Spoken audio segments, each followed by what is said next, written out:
What are raster graphics and how do bitmaps work? Imagine looking at a digital photo or a colorful painting on your screen.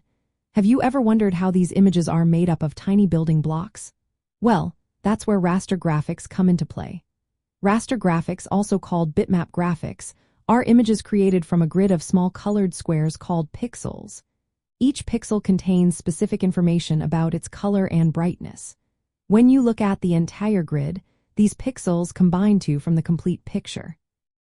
Unlike vector graphics, which use mathematical formulas to draw shapes and lines, raster images store the exact color value of each pixel.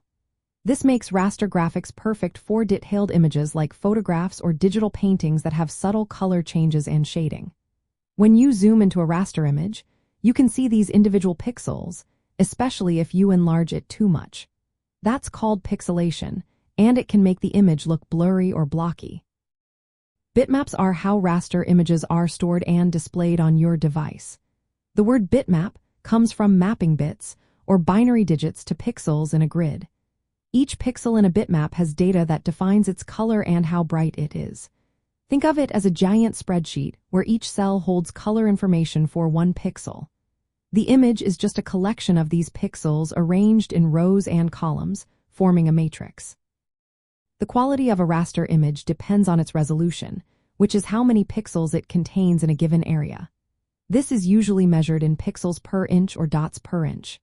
The higher the resolution, the more pixels there are, and the more detailed the image appears. But higher resolution also means larger file sizes. For example, a high-resolution image for printing might be 300 pixels per inch, while a web image might be 72 pixels per inch.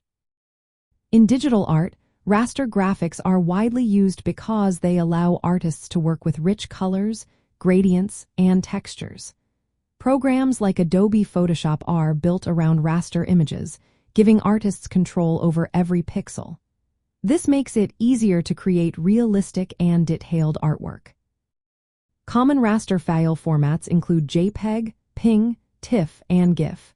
Each format has different features. JPEGs are good for photographs because they compress data to keep file sizes smaller. PNGs support transparency, making them useful for web graphics. TIFF files are often used for high-quality images, and GIFs can support simple animations. In summary, raster graphics are images made up of tiny colored squares called pixels. Bitmaps store the color information for each pixel in a grid, allowing for detailed and complex images. But when you enlarge these images too much, they can lose clarity because the pixels become visible. This is an important thing to remember when working with digital art and illustrations.